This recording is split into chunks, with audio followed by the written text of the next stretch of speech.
Hello, good afternoon. It is so wonderful to see so many of you. I am so glad to have you here.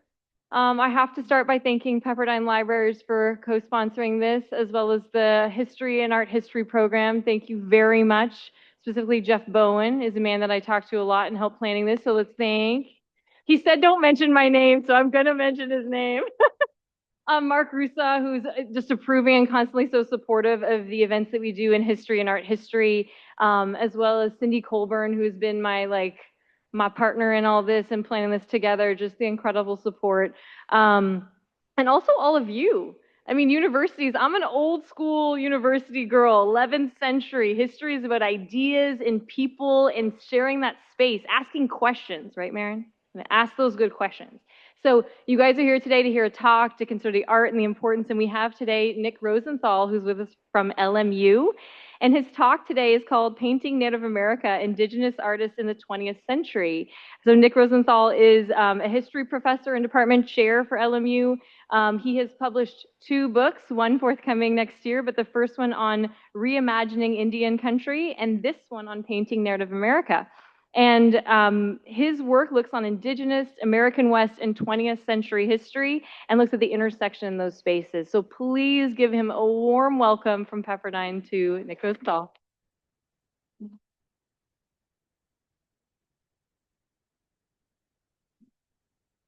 Thank you, and thank you all for coming. It's so wonderful to be here. Had a really nice time on campus today, and just such a warm welcome from everyone. There are actually, I think, a lot of similarities between my institution, Loyola Marymount University, just down the road, and here, Pepperdine. We're both small to medium-sized universities. Apparently, we're sports rivals. Is that true? I always hear we're sports rivals. We both have beautiful campuses, although, frankly, I think maybe you have us beat just a little bit, looking out the window. Don't tell anyone from LMU, please, that I said that. But really, the real commonality is just really great students, and I'm so happy to see so many of you here today. I'm going to talk about my current work, my current project, which is coming out as a book in January. And I'm going to begin with the current moment and then talk about how we got to this current moment. That's what I'm going to do. Okay. So I want to start with this artist who's a member of the Mississippi Band of Choctaws and also Cherokee descent, Jeffrey Gibson. Jeffrey Gibson recently became the first Indigenous artist to represent the United States with a solo presentation at the famous Venice Biennale art exhibition. He represented the United States in 2024 through an exhibition that he called The Space in Which to Place Me. It featured his bold use of color, patterns, text, and a remarkable variety of materials by which he references these long histories of indigenous oppression, but also highlights indigenous resilience and resistance. So, for instance, these three busts that he created, Treat Me Right, I'm a Natural Man, and Be Somebody, combined a marble base that was meant to invoke classical sculpture with ribbons, fringe, and beads because he wanted to talk about the long history of how indigenous peoples have adapted to the modern world by incorporating items that they've obtained through diplomacy, trade, and global commerce while still maintaining their indigenous identity. He further punctuated his pieces and their intended meaning with these vintage pinback buttons that you can see in the detail that bear the title of each piece. After it showed in Venice, a version of The Space in Which to Place Me was exhibited here in Los Angeles at the Broad Museum downtown. Anyone see the exhibition downtown by any chance? The Broad Museum? Really just a wonderful exhibition. So I argue that Gibson's exhibition, it was it was an important milestone for Indigenous artists. That's really clear. And it might partially be explained by the boost that Native American art received following the Black Lives Matter protests in the summer of 2020. One result of those protests was that there was a serious reckoning by art museums to examine their practices, their collections, and also the artists they featured. And so a number of museums began paying more attention to Native American art. But really, that's only a partial explanation. I argue that the space in which to place me, an especially high-profile exhibition, followed the work of generations of American Indian and First Nations sculptors, painters, and multimedia artists. Because for over a century, Indigenous artists have struggled to influence prominent perceptions about Indigenous peoples and advance their political concerns while trying to take control of what Indian art means and trying to make a living within the broader art world. This is the subject of my current project, Painting Native America, Indigenous Artists in the 20th Century, in which I explain this history. I tell the story of how generations of Native American artists have sought to make a place for Native art in both North America, culture and society, but also the broader art world. The artists I study, they confront such questions as how to use art for social and political goals, what counts as quote unquote Indian art, and fundamentally, how are you going to make a living as an artist? I argue that each generation's approach to these issues was shaped by the previous struggles. That goes from the Pueblo and Kiowa artists who first emerged in the early 20th century all the way to Jeffrey Gibson at the Venice Biennale in the Broad Museum in 2024 and 2025. I also argue that by painting Native America in museums and galleries and public spaces, these indigenous artists, they rewrote the dominant narratives of North American history by privileging Native perspectives. And in the process, they indigenized the art world. Okay. So I'm going to try to illustrate some of these ideas for you today through two case studies from my book. First, I'm going to talk about the Yanktonai Dakota artist Oscar Howe and how he built a career and expanded the field of Native art, beginning with his work for the New Deal in the 1940s, then continuing after he came back from World War II and advocated for Native art to be accepted as part of the museum world in the 1950s. Then we'll see how the next generation of artists in the 1960s and 1970s built on that foundation and opened the art world even more for Native art by speaking to the social and cultural revolutions of that period. And then finally, I'll come around back to this current moment for Native art. So again, to begin with, I want to tell you more about Oscar Howe. Oscar Howe was a member of the Yanktonai Dakota tribe. He was born on the Crow Creek Reservation in South Dakota in 1915. I want to talk about a couple of important moments in his career and then highlight some of the arguments I make about him that also drive the book, and then work through them by telling you more about Howe's life and his art. Okay? So as I said, Howe was born on the Crow Creek Reservation in 1915, and he lived there he lived between there and the Pier Indian School until 1935, when he went to study studio arts at the Santa Fe Indian School. Like a handful of his fellow students, his first commissioned work as a professional artist was with the Federal Works Progress Administration.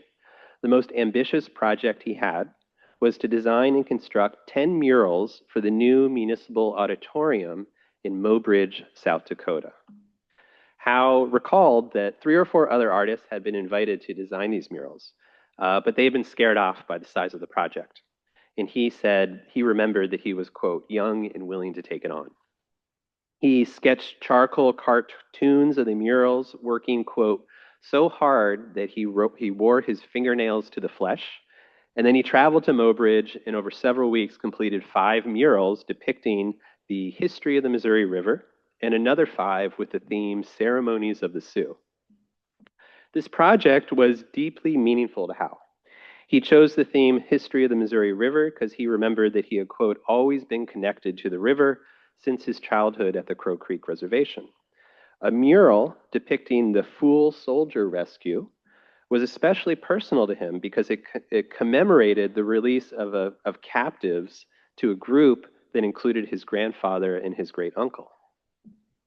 During a time when the most dominant historical narratives celebrated the American conquest of North America over the continent's indigenous peoples, Howe was able to show his relatives as diplomats and peacekeepers playing important roles in the history of South Dakota.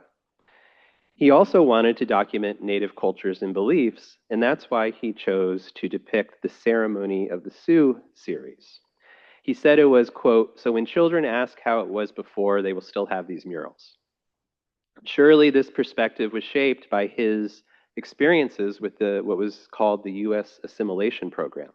Like many of his generation, his time at a federal boarding school was characterized by military discipline and physical abuse. Remarkably, years later, the Mobridge murals gave Howe this public stage to argue for the value of American Indian culture. However, even as he made these important interventions, his artistic freedom was really limited. When he arrived in Mobridge, the supervisor of the project told him that the murals had to be painted in a style that was realistic, quote unquote. And he argued that if Howe employed his more personal, what was then an abstract style, quote, the people of Mobridge won't like the work. He felt that he had to go along with it, and he completed the murals as instructed. So throughout the rest of his life, as he looked back at these murals, he always expressed some ambivalence about them. On one hand, emphasizing the importance of the subject matter, but on the other, maintaining that they were, quote, painted in a technique style I didn't like. Okay. So this is one really critical moment in his career, and I'll explain why this was so important, kind of thinking about his broader career. Almost 20 years later, Howe engaged in a more open and well-known battle over artists and their ability to control what they produce, something that I use this term that art historians use called visual sovereignty. In Tulsa, Oklahoma, at the Philbrook Art Center's 1958 annual Indian art competition, the jury disqualified two of Howe's paintings for not conforming to what was considered the, quote, traditional style of American Indian art. Howe's response was shaped by his long journey through these federal schools, the New Deal, and then World War II, his academic studies in the post-war American Indian art world. He wrote, quote, in part, quote, "Whoever said that my paintings are not in the traditional style has poor knowledge of Indian art indeed. Are we to be held back forever with one phase of Indian painting that is the most common way? Well, I'm not going to stand for it. Indian art can compete with any art in the world, but not as a suppressed art." He continued, citing the terrible, quote, "mismanagement and treatment of my people, his father dying on the reservation in a, quote, little shack, my two brothers still living there in shacks, never enough to eat, never enough clothing, treated as second-class citizens." And he explained that this motivated him to, quote, "keep the fine ways and culture of my forefathers alive." He finished by saying, "I only hope the art world will not be one more contributor to holding us in chains." And this has kind of become a famous statement within the admittedly small world of people who study Native American art. So these two events, Howe's Mobridge murals in the early 40s, and then the statement to the Philbrook, which was in 1958, they bookend what I see as this remarkable period in Howe's career that raises all of the issues that I examine in painting Native America. How do you use art for social and political purposes?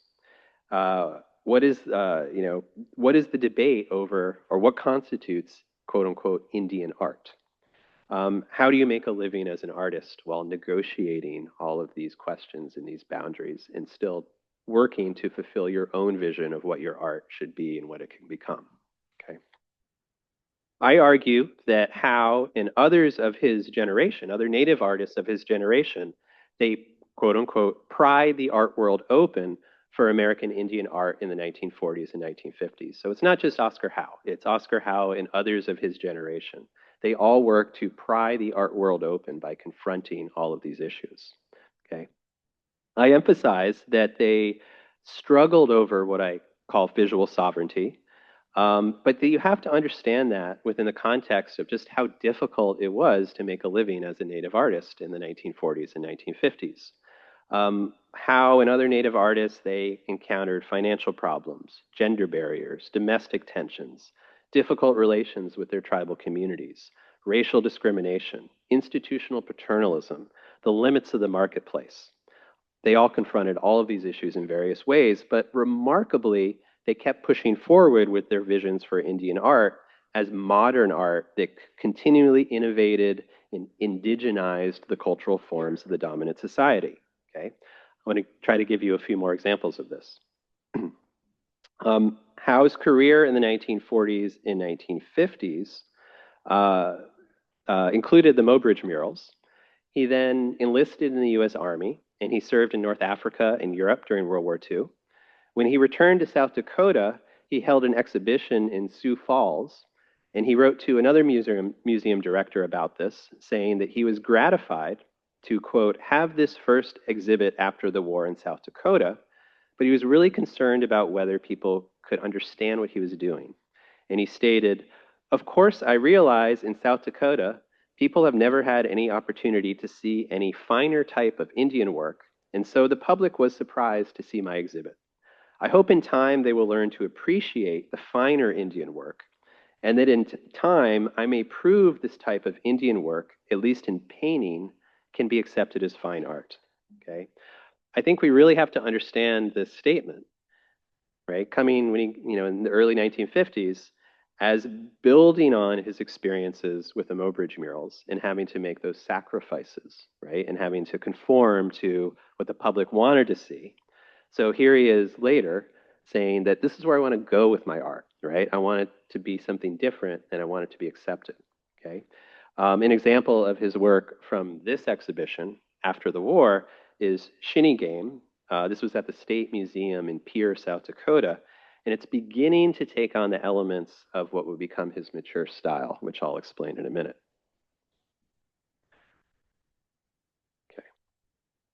Okay. Because Howe was interested in American Indian artists' fine art, he and other Native artists like him started looking for new places to show their work.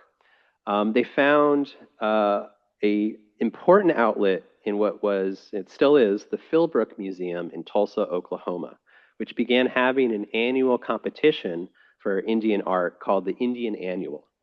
What was remarkable about the Philbrook was that it focused on painting over objects, or what were often called Indian arts and crafts.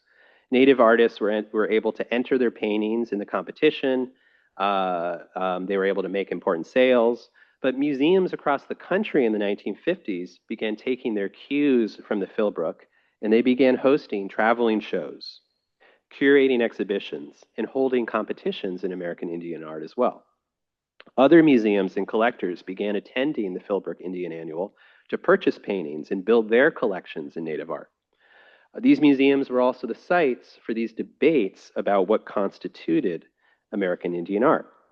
Okay? You really see this in the career of Oscar Howe. The first time Howe entered the Philbrook Indian Annual, he won first prize, the grand purchase prize, in fact, for Dakota Duck Hunt. This is 1947, Dakota Duck Hunt, the grand purchase prize for that year. He used the $350 award to fly his fiancee, Heidi, who he met while he was stationed in Europe, from Germany to the United States. He settled in Mitchell, South Dakota, where they rented a room that Heidi remembered, quote, we could not even shut. It had a swinging door. We lived there, slept there, and Oscar did his painting there. We cooked and ate in a damp basement. Soon the couple moved to the University of Oklahoma, where they lived in decommissioned military barracks while Howe illustrated plates for a book that was published in France called North American Indian Costumes. After temporarily relocating to Tallahena, Oklahoma, so their daughter could be born at a federally funded Indian Health Service hospital, they went back to Mitchell, South Dakota, and Howe used the GI Bill to enroll at Dakota Wesleyan University, where he was appointed artist in residence and taught art courses.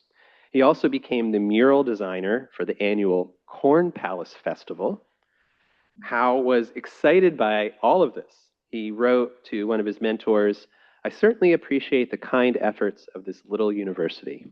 The pay isn't much, but I shall have the chance to continue my work. Okay.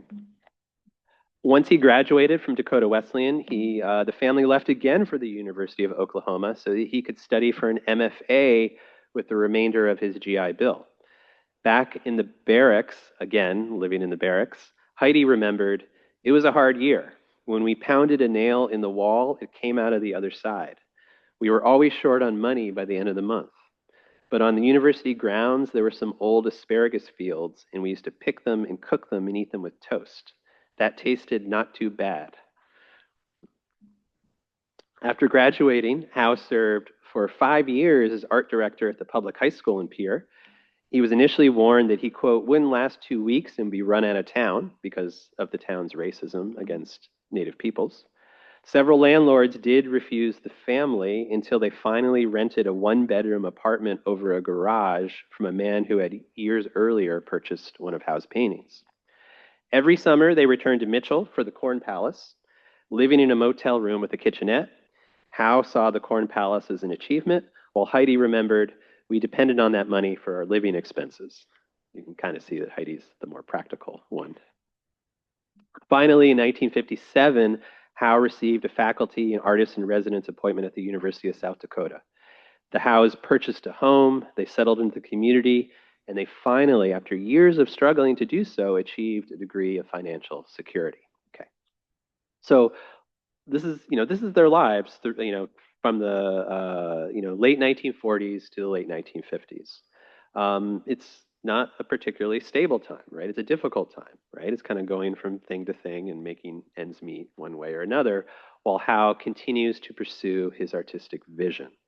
That's what I find so compelling. I find it so interesting that it was during this moment that Howe then insisted on his vision of American Indian art moving forward as fine art, as opposed to kind of just doing the type of Indian art that might have been more guaranteed to keep paying the bills.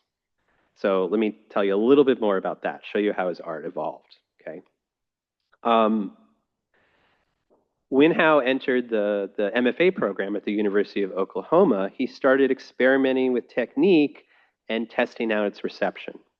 At the same time, he continued to compete in the Philbrook Indian Annual and win awards for his paintings, including paintings that were already, had already been successful, or using a style, his established style, like in Dakota Duck Hunt, that had already been successful, right? So there's Dakota Duck Hunt, that won the Grand Purchase Prize in 1947.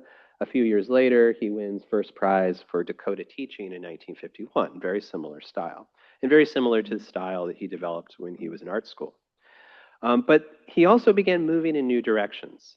He began unmooring the figures from a horizontal plane and arranging them in a circular composition. And so as early as 1950, he won a prize for Dance of the Double Woman and a different version of Shinny Game in 1952. You see how he's like taking the figures and, as I said, putting them in this circular composition. Then, as he pursued his MFA at the University of Oklahoma, his advisor recalled that the first meetings together consisted of, quote, serious discussions, the theme being that Howe was a strong enough artist to move into an area where his work would be judged by world standards. His advisor, John O'Neill was his name, noticed that Oscar Howe began utilizing, quote, the total pictorial space as opposed to placing simple flat figures against a neutral ground. Over time, O'Neill began to read in Howe's work, quote, various stylistic elements from analytical cubism in color that, quote, moved away from simple description towards some emotional breath derived from German expressionism. Okay. Howe developed this new work in this MFA program, and then he submitted it to the Philbrook. And at the beginning, he achieved immediate success, right? See how different these works are. And you can kind of begin to see, right, what his advisor meant about using the total pictorial space and about taking various elements from analytical cubism and moving away from simple description towards emotional breath derived from German expressionism, okay? Writing to the Philbrook in 1952, Howe said, when he submitted these works, around the time when he was starting to submit these works, he wrote, I am so interested in the Indian art shows. I wish the center every success because it is there the Indian art will advance. I hope soon. This confidence was rewarded, as you can see, in 53 and 54 by, with these pieces, but on the whole, 6 prizes and 4 museum purchases. He must have been especially gratified by these prizes for Victory Dance and Dance of the Heyoka. having won earlier for his earlier style with Dakota Duck Hunt, and several more times for that earlier recognizable style. The selection of these paintings as he was emerging from an MFA program where he had been incubating these ideas, they served to validate his vision and practice of American Indian art. However, a few years later, in 1958, right, the boundaries for Native art and the centrality of museums for having this discussion intersected when his work was disqualified at the 1958 Philbrook. His response, which I read to you, broke through the logjam that obstructed the expression of American Indian art, and it marked a shift in the Philbrook and other institutions within the Native art world. They responded to his statement by agreeing with him, changing their rules and their expectations for Indian art, and museums after 1958 came to support this broader notion of American Indian art that was being advocated by Howe and other Native artists. Basically, Howe was saying we are modern artists and we can absorb influences from around the world, and it's still Indian art. And more so, he made this argument that as much as he might have been influenced by other modern artists, a lot of what he was doing went back to earlier indigenous traditions like quill work and bead work that he adapted and that he believed modern artists had also learned from and adapted into their art. Okay, so he wasn't exactly he was arguing that I'm not copying modern artists so much as modern artists have been copying us all this time, right? Okay. All of this, though, I emphasize, right, we have to understand within the context of all of his material circumstances. It all came with struggle. He was willing to confront these norms, but that's always in tension with the very difficult circumstances that came with the life of even the most lauded Native artists. Facing such pressures, it would have been a lot easier and safer for him to just rely on his earlier established and accepted styles. But Howe was not alone. The 1950s was a period in which several artists negotiated all of these difficulties, that whole list that I read earlier: financial problems, gender barriers, domestic tensions, relations with tribal communities, racial discrimination, institutional paternalism, the limits of the marketplace. All of the artists that I study from this period, they all dealt with those issues in various ways as they're working to advance their vision of Native art. Okay? For some, and I follow a few artists for whom this is true, these pressures proved too much, and they never really broke through and achieved the personal and professional stability befitting their work and their place within the Native arts community. But for others, like Oscar Howe, they began the 1960s with much more control over their lives and their careers. And they were better poised to lead the direction of American Indian art. Winning awards at the Philbrook in 1961 and 62, Howe declined to attend the ceremonies that year because he had responsibilities in South Dakota. He had this new program, a summer art workshop for Native high school students. He wrote, I hope in a year or so I will have some young and upcoming Indian artists for your Indian Annual. He also expressed hope for what was about to become the, quote, new Indian Art Center at Santa Fe, and revealed that he had been offered the position of the art department, but had to turn it down. He was actually talking about what's now the Institute of American Indian Arts in Santa Fe, probably the most important institution in the country for American Indian art. But in many ways, it makes sense that he would have made those statements in 1961 and 1962.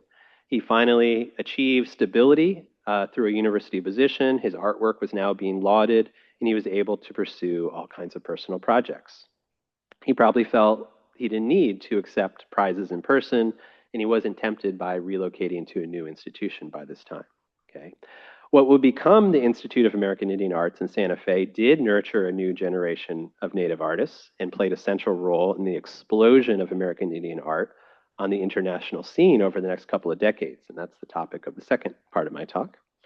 But it was the arduous work of Howe and his generation in prying the art world open in the 1950s, building on their work and their predecessors in the previous decades, often at great personal risk and cost, that made such developments in the American Indian art world of the 1960s and 1970s. Okay? And I always like to show this painting as a good example of Oscar Howe's mature style by 1962. So in other words, shaped by his earliest experiences, including his New Deal projects, where he really had to sacrifice his artistic vision in order to complete the project. By the 1950s, Howe and other artists exhibited tremendous tenacity and courage in following their vision of what Native art could be, helping to, as I said, pry the art world open for the generation of Native artists who came after him. Okay. Okay. So that's one big piece of the bigger project, and it's part of this argument that each generation struggle with these fundamental questions about Native art, right? Advance the ground for Native art that help us explain where we got to where we are today with Indigenous art. Okay, so let me talk a little bit more about the next generation, the 1960s and 1970s generation of Native artists, and how they picked up from where Howe left off, Howe and his contemporaries left off, and then I'll come back around again to the current moment. Okay. Okay. Okay. So I want to talk to you a little bit about T.C. Cannon, um, and I call this part of the book, this chapter of the book, "Blowing the Art World Open," to describe what this generation of Indigenous artists does. Okay. Um, I'm going to start in 1972, right? 1972, so a good decade after, where we left off with Oscar Howe. In 1972, there were two really important art exhibitions for Native American art. One was called Contemporary Southern Plains Indian Painting, and it opened in Anadarko, Oklahoma, at the Southern Plains Indian Museum. It covered a really broad range of work, but it also included new artists who were emerging and student artists who were emerging in the 1960s and 1970s. Okay, so for example, it featured Apache Pima artist Carol Sodake's Students from 1969, which showed a group of young Native people as participants in modern society.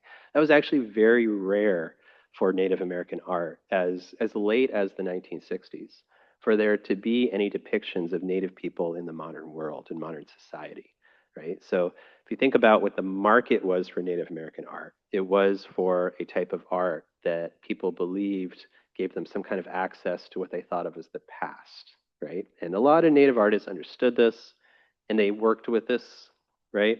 But there was a very little opportunity until this generation to depict Native people in modern society at all, okay?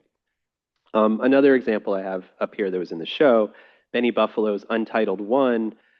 Buffalo is really embracing the ideas of abstract expressionism, which were very popular in the 1960s. Okay, so again, kind of building upon the Oscar Howe generation, claiming the right of Native artists to be influenced by all kinds of different art traditions and modes of expression. Okay, but maybe the most disorienting and thought-provoking painting in the show was Kiowa artist T.C. Cannon's "When It's Peach Picking Time in Georgia, It's Apple Picking Time at the BIA."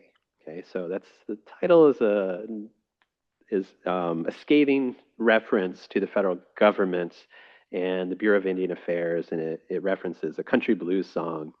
But the painting itself, right, combines these bright tones and colors with this depiction of a Native woman, basket in hand, walking toward an orchard framed by sky and clouds. But again, the title is it's very political, right? It's very much about the current moment, and it's very much immersed in the moment's Native American civil rights movement and its critiques of the federal government and federal Indian policy. Okay. So that's one important exhibition that year.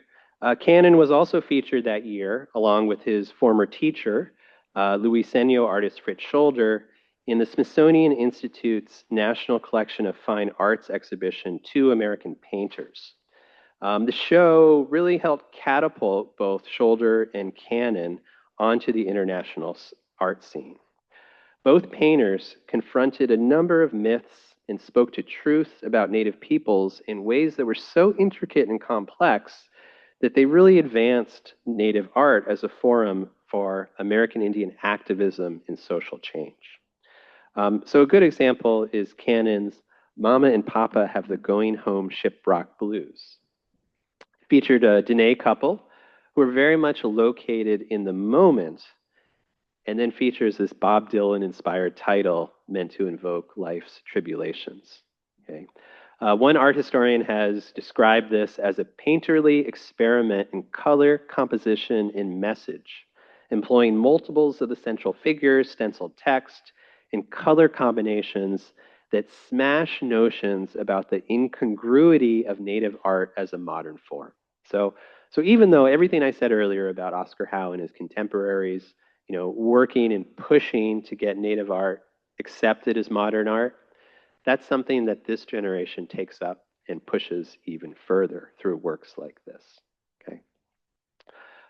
Two American painters, that was the name of the show. It had a run in DC, and then it traveled around the world with a tour of Europe through the US Information Agency. Okay. I argue that these exhibitions, they show the major changes that began occurring in American Indian painting in the 60s and 70s. Indigenous artists continue to confront and reframe notions about indigenous peoples and cultures, address historical narratives, and particularly, and this is what's really different, I think, contemporary issues in politics. They came of age, this generation came of age during a turbulent era.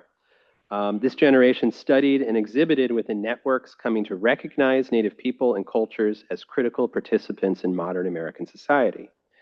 Doing so provided them all of this room to expand in terms of style, medium, and subject matter so they could produce these wide-ranging works addressing issues that were important to their communities. Okay. Artists like Cannon blew the art world open to Native art. They allowed Native artists unprecedented degrees of visual sovereignty to produce new expressions of Native American survivance that indigenized contemporary art. Okay. They built on the work of Oscar Howe's generation and opened up even more space for indigenous art. Okay.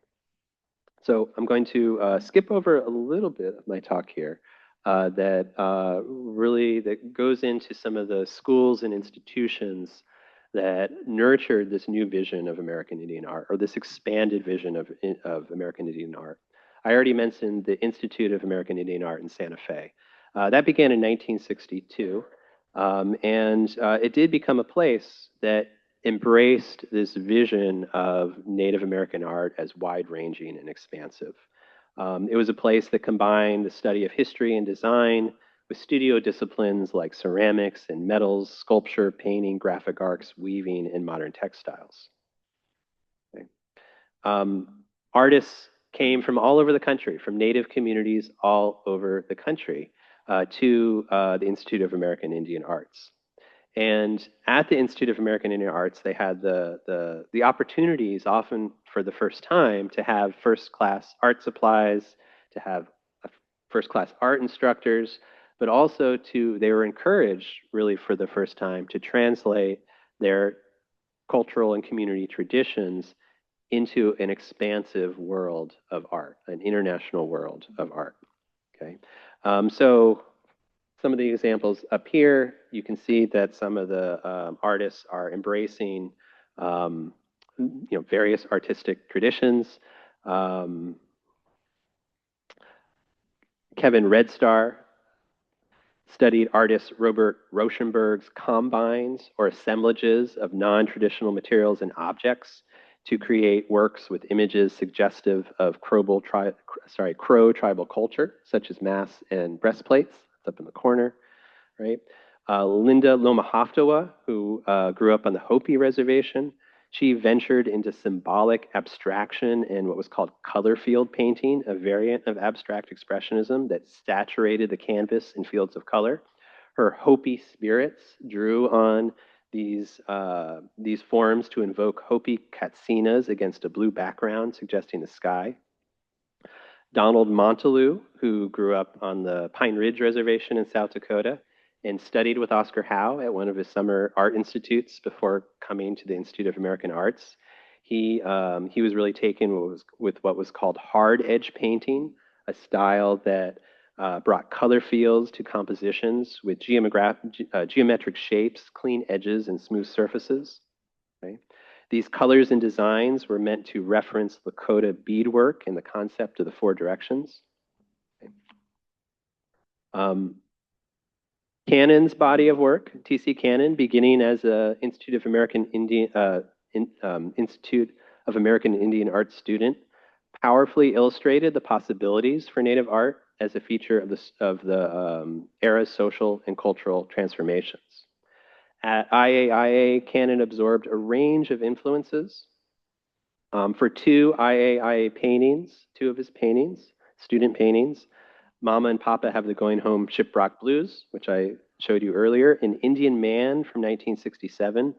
Cannon employed this representational approach, influenced by color field painting, to create thought-provoking contemporary portraits of Native people.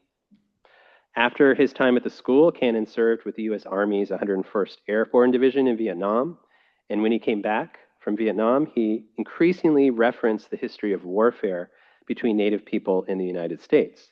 He held his first solo exhibition in 1970 called American Before Columbus, and he included the image Cross the Powder and Its War to invoke the 1865 Powder River Country War, presenting this strong Native figure as a representative of a sovereign nation capable of negotiation and warfare in defense of his lands. His soldiers split a single figure into a Native warrior on one side and a U.S. cavalry soldier on the other. He might have been suggesting an equivalency or a duality experienced by American Indian soldiers in the U.S. military. He also included a portrait of George Armstrong Custer titled Poor Immigrant. And then the following year, he produced the woodcut Zero Hero in the corner. I haven't been able to find Poor Immigrant.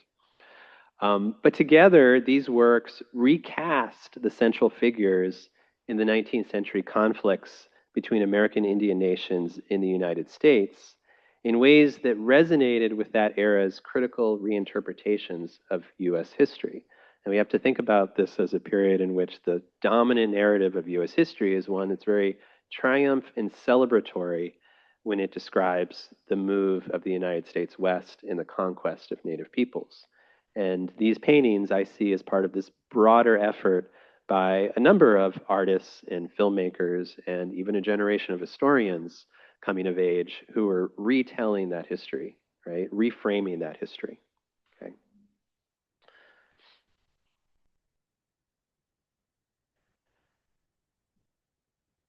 Within that context, Cannon's work found a really strong reception, and his work and some of the other artists of his generation began to be called the New Indian Art. It began to find an international audience, and it became a force in American culture. During the summer of 1970, Cannon settled into the art department at Central State University in Edmond, Oklahoma. He continued to develop his technique, his approach, and he completed the bulk of the paintings that he would later present at the Southern Plains Indian Museum exhibition and to American painters.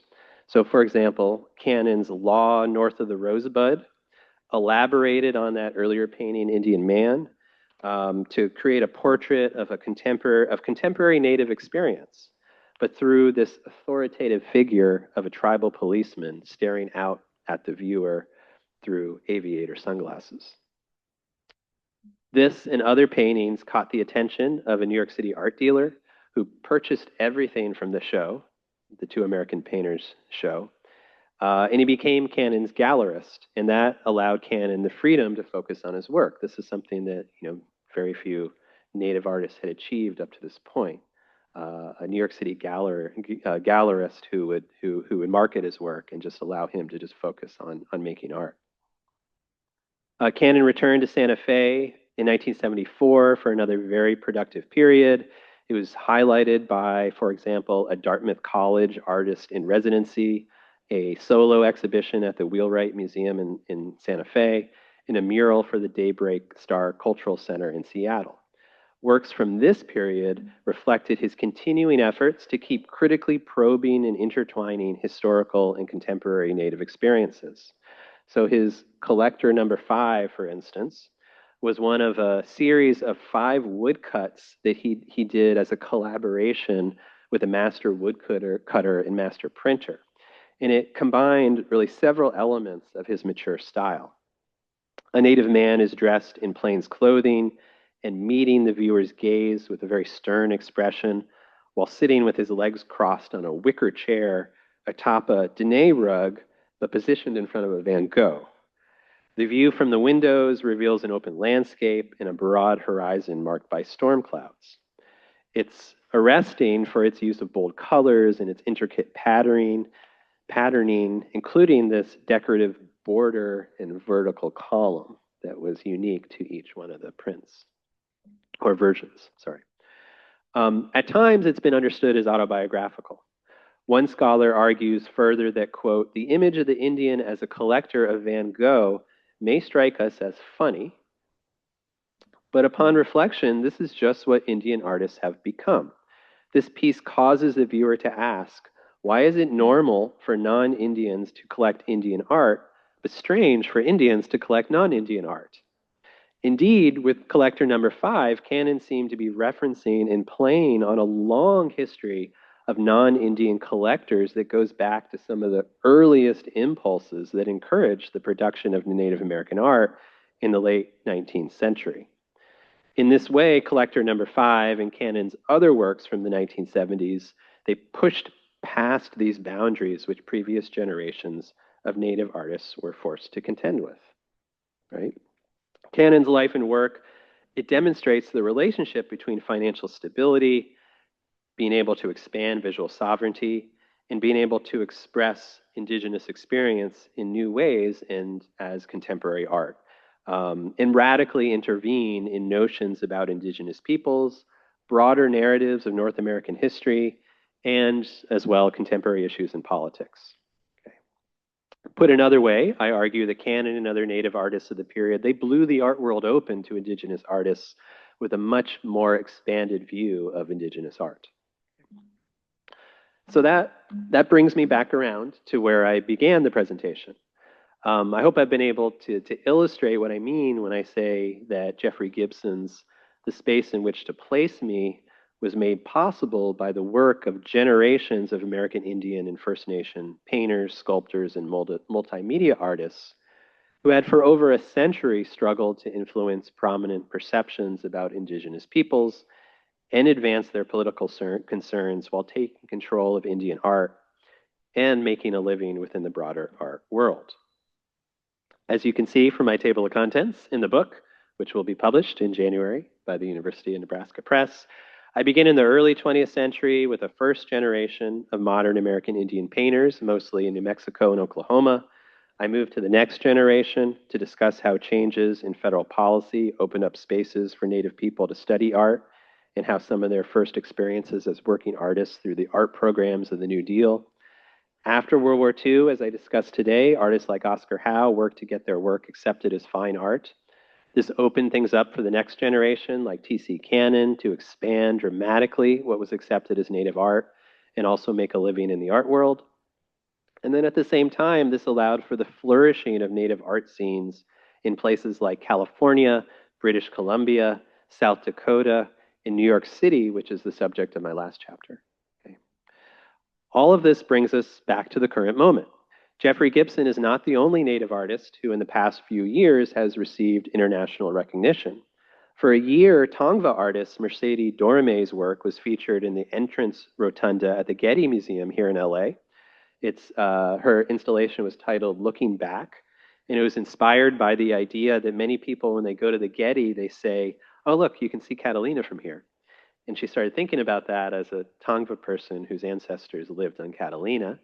And she wanted to shift the perspective to the Tongva view of Los Angeles from Catalina, looking back. And so she depicted a shoreline, right? A shoreline. This is meant to stimulate underwater, like looking through the water, through the abalone shells, back to the Getty. Another example is Diani Whitehawk, a Lakota artist. In 2023, she received a MacArthur Foundation grant, which is also known as the Genius Grant. It's an $800,000 award given with no strings attached to, quote, extraordinarily talented and creative individuals as an investment in their potential. Whitehawk is interested in taking Native craft traditions like beadworking and quill working and translating them onto these massive canvases while drawing upon Native traditions of abstraction. I met White Hawk a few years ago at a symposium on the work of Oscar Howe, and she gave the keynote address, and she talked about how she was inspired by Howe's life and work, especially his insistence that native art traditions could be the basis for fine art, and even as they adapted to and were influenced by the modern world. One more example is an exhibition currently on view at the Autry Museum in Griffith Park here in Los Angeles. It's based on the concept of indigenous futurisms, which imagines a future in which Native people are present and thriving, and indigenous knowledge, including indigenous art and aesthetics, is taken seriously as a way to move forward and as a solution to many of the problems of modern society. So I argue that these Native artists working today and the rest of us, we are all the beneficiaries of these generations of Native artists who struggled to use art for social and political purposes, to take control of what counted as Indian art, to make a living as artists. Their story is about how change can and does happen over generations of work sometimes. It's a story of how art is used and can be used for social and political change. It's a story of how artists themselves are valuable contributing members of our community who often do sacrifice material comforts and security to pursue their vision of art and often their vision of a better world. That's the story I tell in Painting Native America. So thank you very much.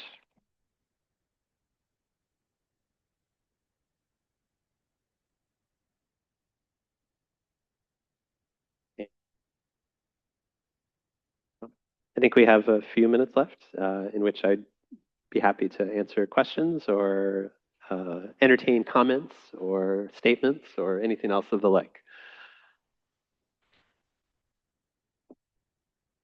Yes, please. Curious about what role did arts education play? I don't know many Native artists, but I think must be the Harrison Begay, and I believe this style is influenced because he was trained as an artist, yeah, in an indigenous environment that was, for, yeah, we're only getting so many options. So as these artists moved forward, were they involved in art schools like everyone else, or were they in their own? Yeah. Yeah, that's a great question, and that's actually actually a big part of the story is that somewhat ironically, a lot of the first impulses for supporting Native American art came out of the federal American Indian boarding schools, which their mission was actually to suppress Native American culture. But in the early 20th century, there were a number of teachers who saw art as a way to teach lessons about English and other things, and but also some teachers who had some interest in and even sympathy for Native American cultures. And so they encouraged at select places, they encouraged students to depict their cultural traditions through art. Um, by the 1930s, when there was a little bit of a thaw in federal Indian policy, there was the first studio arts program created within the federal Indian boarding school system at the Santa Fe Indian School. And that Harrison Begay was a student at the Santa Fe Indian School, and it was called the Studio. That's always the shorthand for it, the Studio. And the Studio, there's a lot of debate among scholars because the Studio, on one hand, it allowed students to train to be artists, and a lot of the artists like Howe who got those New Deal commissions, it was because they were recruited out of the studio to be able to get those commissions and kind of begin their lives as working artists. But the teacher at the studio also insisted on like one particular type of art that she considered quote unquote Indian art. And so the kind of flat style with the figures against a neutral background, only depicting what was considered traditional, right? Those were the limits in that school, right? And so that's part of what Howe and his contemporaries were fighting against by the 1950s, is trying to expand that very, there's so much authority in that school as for defining what American Indian art was. So it isn't really until the 1950s, but especially the 1960s, when the Institute of American Indian Arts opened in Santa Fe, that there was a broader embrace of what American Indian art could become. And then at that moment, also people start going to other art schools. Native students start training at other art schools around the country and even around the world.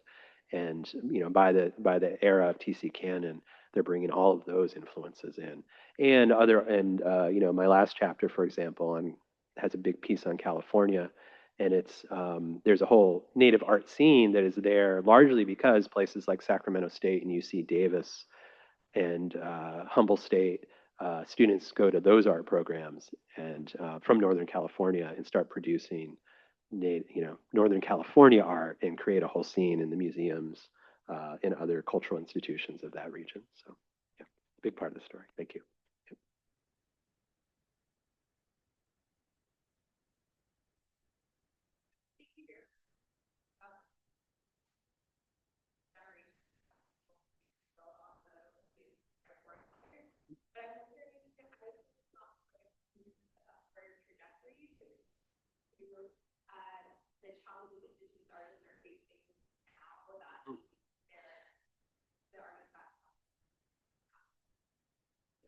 Yeah, well, I think that's probably common to the art world. It's just a different landscape, right? In terms of who looks at art and who buys art and how you get paid for your art and having to embrace social media and trying to just learn that landscape as an artist. I think for Native artists, one of the biggest challenges is that there's this kind of understanding that there are these moments when Native art surges and there's a lot of popularity, but then it always dips again, right? So a lot of Native artists I've talked to said like the 70s was a wonderful moment. Like it was cool to have Native art in the 70s. Everyone was collecting it. People from Europe would fly into these small, European collectors would fly into these small regional art shows and they'd sell everything they had. And then by the 80s, that moment had passed, right? And so there's this feeling that this is another moment, not just for Native art, but for Native representation in general. And so, Native artists are very conscious of like the success of like reservation dogs and other representations of Indigenous people in the media, how popular they become. And there's this kind of appetite, but there's also this feeling that it's not going to last, right? And so how do you continue a career? How do you persevere, through the ups and downs of, Native art being of the moment, but then no longer being, and when is the next peak going to come? Yeah. Yes, please.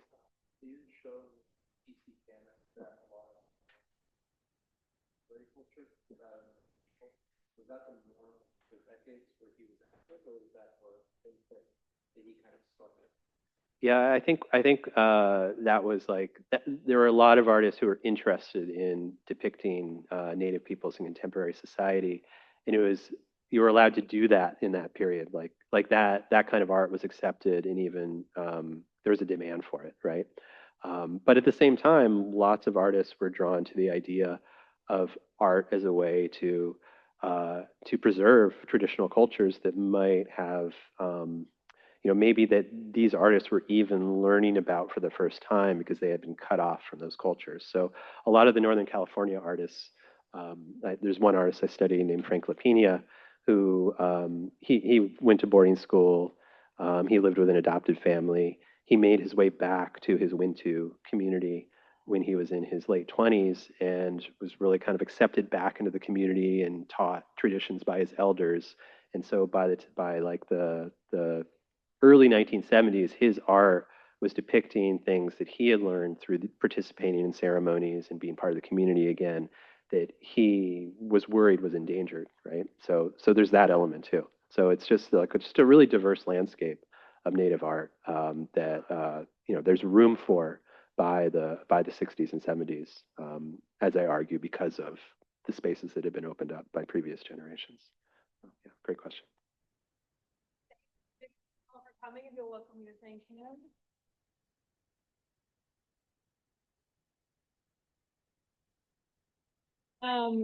I know we're at 3, and so some people will have to leave. You're welcome to come up and say hi to Dr. Rosenthal if you want to have any more questions for him. And I'm Dr. Gilhus in the history program, so if you have any questions, I'm happy to also answer those as well. But have a wonderful day, and thank you again.